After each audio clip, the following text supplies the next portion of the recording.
Salut les amis, bienvenue sur Tech Accessible. Toutes les vidéos sont entièrement sous-titrées. Cette chaîne est pensée en priorité pour les personnes malentendantes, mais elle est évidemment ouverte à tous. Ici, je vous aide à comprendre l'informatique simplement, Windows, PC, logiciel, sécurité, confidentialité et astuces du quotidien.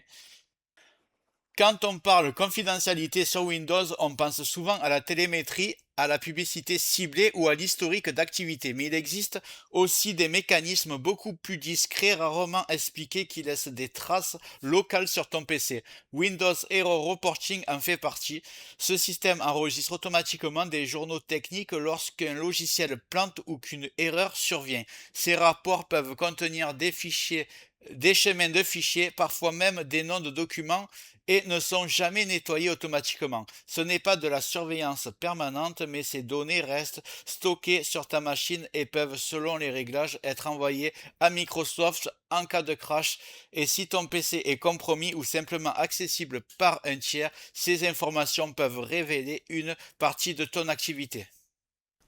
Donc, dans cette vidéo, je vais te montrer ce que Windows Error Reporting stocke réellement, où ces données se trouvent et comment limiter ou désactiver ce mécanisme proprement sans impacter l'utilisation normale de Windows. Windows Error Reporting n'est pas un espionnage réel, mais ce mécanisme laisse des traces locales sur ton PC, des journaux techniques, parfois des chemins de fichiers et dans certains cas des noms de documents. Ces données ne sont jamais nettoyées automatiquement et peuvent être envoyées à Microsoft lors de crash selon les réglages.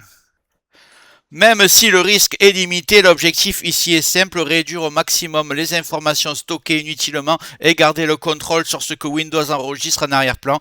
La manipulation que je vais te montrer est rapide et sans danger et elle ne change rien à l'utilisation quotidienne de Windows. La première chose que vous allez faire, c'est taper service ici dans le champ de recherche.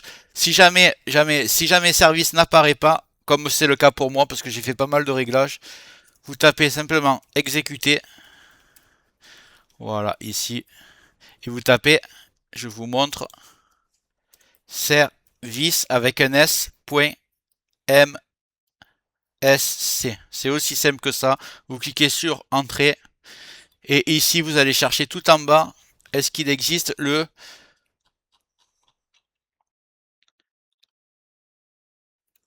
service Windows Error Reporting? Vous voyez que moi, je ne l'ai pas.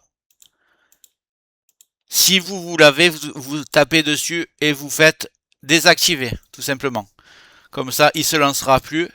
Et pour ceux comme moi qui l'ont pas, et même pour les autres d'ailleurs, on va faire la vraie méthode pour le désactiver complètement.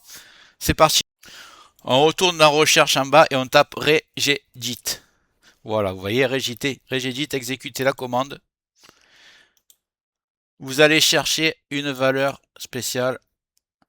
Moi, je l'ai fait déjà pour préparer le truc, mais je vais vous montrer comment c'est. Hop. Donc, vous allez en premier dans HK Local Machine. Vous descendez. Vous cherchez Software, vous ouvrez. Vous descendez. Vous allez chercher Microsoft. Vous descendez.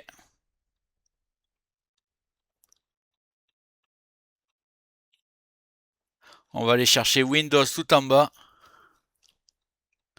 Voilà, Windows, vous le voyez. Ensuite, on va aller chercher Error Reporting. Voilà, Windows Error Reporting et vous êtes exactement au bon endroit. On va vérifier plusieurs choses ensemble. Vous voyez, Change Dump, il doit être réglé sur 1. Si au bout vous avez 0, vous double-cliquez dessus. Et ici, au lieu de 0, vous mettez 1. Comme ça, vous aurez comme moi. Enable Zip. Pareil, il y a 1. Donc, vous double-cliquez. Si vous avez 0, vous le mettez sur 1. Previous Ring. Que je ne me trompe pas. Oui, Previous Ring sur 1. Previous Télémétrie sur 1. Et OOBE Completed sur 1. Si vous n'avez pas une des valeurs, c'est pas grave. Mais si elles y sont, il faut qu'elles soient toutes les 5 sur 1. Une fois que c'est fait, le plus important maintenant, je vais vous montrer qu'est-ce qu'il faut faire. Là, vous cliquez sur le blanc et vous faites un clic droit. On va créer une nouvelle valeur des Word 32 bits. Suivez, c'est vraiment pas compliqué à faire. Vous cliquez droit n'importe où. Vous faites nouvelle valeur, dword 32 bits. Vous allez l'appeler tout simplement disable. Avec un D majuscule. Disable. Voilà, vous le laissez comme ça.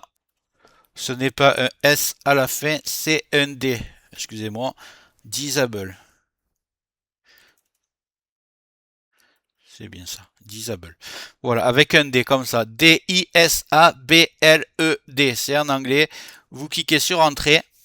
Là, vous allez double-cliquer dessus et vous allez faire Modifier. Vous voyez que la valeur est sur 0. Vous allez la mettre tout simplement sur 1. Et vous allez cliquer sur OK. Ici, vous pouvez fermer la fenêtre et l'opération est déjà finie.